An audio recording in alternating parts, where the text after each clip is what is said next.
arrafamuullee ni jira. Akkasuma faarfamuullee ni jira. Ka arra arrafamtellee gaafate faarfamtu dhufa.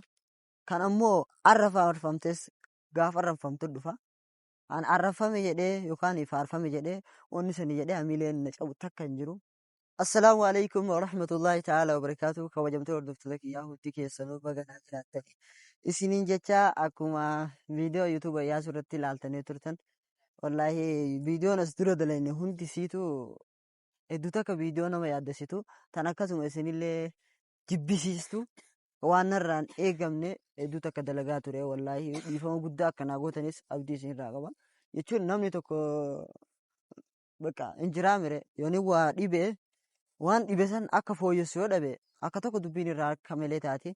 Kanaafuu warreen na bira dhaabbatanii ni jajjabeessaa jirtan hedduu takka naa galatooma isiniin jaaladha isiniin kabaja isiniin jecha. Wallaahi amma Baalee deemuudhaaf deema. Inshaallah amma Baalee deemee abbaa kiyyaa aga tokko waan danda'amuun badadachuudhaaf deemaa jira. Warreen na jajjabeessaa jirtanis kan akkasuma jalaan yaada gaarii naa dhiyeessaa jirtanis kan akkasuma maallaqaan na bira dhaabbataa jirtanis hedduu takka naa galatooma isiniin jaaladha isiniin kabaja isiniin jecha. Garuu viidiyoo as duraa ilaaltanii akka namni hundi mufattan ni arkaa. Bakka anis namni mufatu kunis natti hin dhaga'amu. Maal beektaa? Yeroo waan yaadde takka akka tokko bakka hin jiraamire yoo wanni ati gammachuun feetee si dhufte yoo rakkinni gara maatii si jiraate abbaan fedhe gammadee hin danda'u. Wallaahi. Kanaafuu inshaallah abbaan kiyyallee naa fayya inshaallah. Rabbiin naa fayyisa. Rabbii gaditti isiniif biraa qaba waan ta'eef waan takka sodaa takka malee. Akkasitti itti deemaa jira. Wallaahi hedduu takka naa galatoomaa keessattuu hordoftoonni Iyyaasuu birraa. Wallaahi hedduu takka naa galatoomaa warri na bira dhaabbattanii. Akkanatti na jajjabeessaa jirtan hedduu takka naa galatoomaa. Wallaahi akka miila kan akka waan inni fayyeetti akkasi qabadhee deemaa jira. Inshaallah ni fayyaa. Viidiyoo inshaallah gisa bira dhaqellee viidiyoo isin waraabee akkasiin isteeppiidhaan hojii deemnu kataa. Kanaafuu galatoomaa isiniin jaaladha isiniin jedha. Akkasuma wallaahi warreen hedduun kan arrafitanis ni jirtanii. Ni jira. Arrafamuullee ni jira. Akkasuma faarfamuullee ni jira. Ka arra arrafamtellee gaafate faarfamtu dhufa. Kan ammoo arra faarfamtes gaafa arrafamtu dhufa. An arrafame jedhee yookaan faarfame jedhee onni sani jedhee hamileen na cabu takka hin jiru. Wallaahi. Bakka jechoota saniif hin qabu yooniin isiniif jedhe jechuudha. Jechootuma isiniif hin qabu jechuun an bakka namni kun akkanatti na arrabseemi bakka jechuun waan namni kun deebi'eetu na wajjin jechuudha. Na bira dhaabbatu natti fakkaane dhugaa dubbachuudha. Natti inni ni yannee bakka uummanni kun natti galagalee eegana galagalee bakka anis gaafa abbaan kiyya naaf itti deebi'a. Achi asitti abbaan fedhe natti haa galagalu jedhee furteessee jira dhugaa. Himachuullee hin barbaanne wallaahi ani beekta. Amma yooniin dhugaa dubbadhe jechuudha. Amma masuudii yaa'ii godhee awaan kana takkaa hin dhageenye. Jechuun bakka namni maraa namni deemu kun amma hundi waa yaa'ii na godhuuf na ta'u na fakkaata. Waan jechuun yaa'ii na soqatee waan akka na fakkaata. Akka jechuun haayyuun gallee akkaataan namaatu jechuudha. Bakka namni maraa yaa'ii maan deema na fakkaatti yoon. Awaan jechuun amma namni tokko masuudii yaa'ii qabame bakka maali yaa'iiti maal irratti agartaa ganuma lolli kiyya ganuma jechuun dhiphinna jechuun hin jiraamire bakka gisa nama maatii isaa wajjin faa jedhee gammadee deemu argufaa maal jedhee isinitti maa wallaahi hedduu takka na dhiphisaa beetaa yeroo san alhamdulillah garuu waan hin dabarre hin jirtu ni dabarte tunis ni dabarte wallaahi inshaallah. Rabbi tarkaa qaba waan ta'eef. Kanaafuu warreen hedduu mufattanis dhiifama akkanaa gootan abdii isinirraa qaba. Anis bakka amma waan qopheeffadhee imala gara Baalee imaluuf deema. Wallaahi akkasi isiniin jedha waa hundaahuu waliin jirra. Inshaallah achillee dhaqee waan danda'u isin garsiisaa asiin bahee minaamin jedhee isin garsiisaa.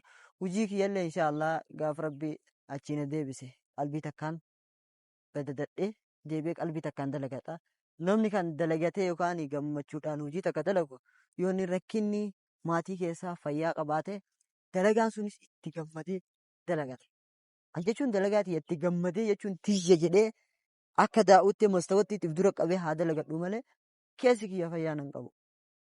Alhamdulillah amma inshaallah yaaladhee deeminaan yoo rabbi biraa taate hojii kiyyallee faa jedhee akka isan agartanitti inshaallah gara fuulduraa deemudha. Deemna inshaallah yoo rabbi jedhee. Kanaafuu warri nan mufattan hundi keessanuu hedduu jira ni beeka.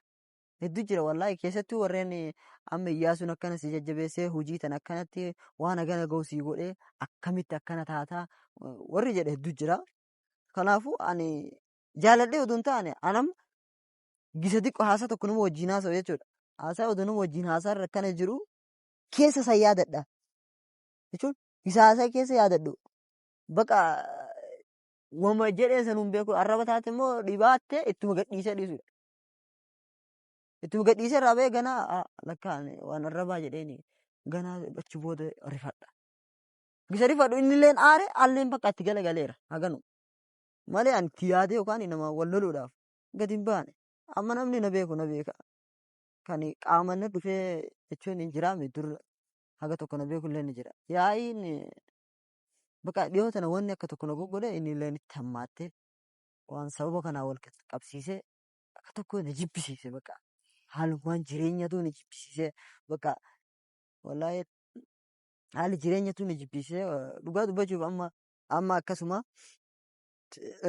meeshaalee waan hundaa bakka hiiga akkas taate haga duraan sirraa akka agarsiistaanillee dhiifamaa nuti jabeessaa Iyyaasuun faalleen mucaalee muhaajirilleen waan hundaan nutti jira.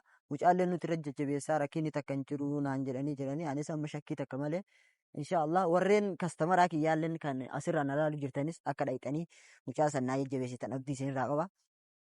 Akkasii wallaahi warreen naannoo sanii kaloostanis akka hagan deebi'utti naa jajjabeessitan abdii guddaa isinirraa qaba. Keessattuu muhaajirii fi Iyyaasuu warreen saahiban kiyya hundi keessanuu anama waan deemu jiruuf silkiilleen isinii dawwala inshaallah yoo rabbi jedhe.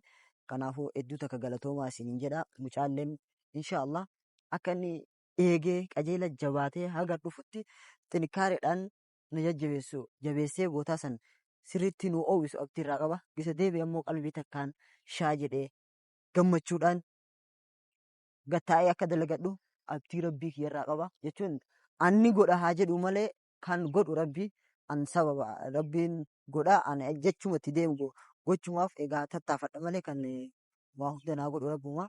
Kanaaf inshaallah akkas isiniin jedha. Warri yuutuuba kiyyaaf addisi taatanis sabiskiraayib gootanii sheer gootanii akka na jajjabeessitan abdii isinirraa qaba. Kanaafuu warri nan mufattan akka dhiifama naa gootan ni jirtanii ni beeka akka san nan mufattan. Mufachuun dirqama ni beeka waan anillee jechuun yeroo amma viidiyoo sana gadhiifamte tana yeroo irra deebi'ee ilaalu hedduu takka na dhaga'ama. Bakka isi waan kana anuma dalagi moo abjuudhaan dalage viidiyoo kana. Wanni kun abjuudhaan taate moo wanni tun taate moo dhugaatii jedhee yeroo hedduu fi yaada beektaa. Kanaafuu taate maganaatiif isinis waan rakkina na dhiphise haga tokko dhageettaniin jedhee yaada akkasii. Akkasuma haga baadiyyaa keenya naannoo baadiyyaa Baale keessa hin dhaqin ture yeroo dheeraa ture jechuun waan akka amata lamaa moo akkas ture kan waggaa amata 10 mara jira garuu anaaf nadheerata beektaa waggaan lamaa sunuu nadheerata.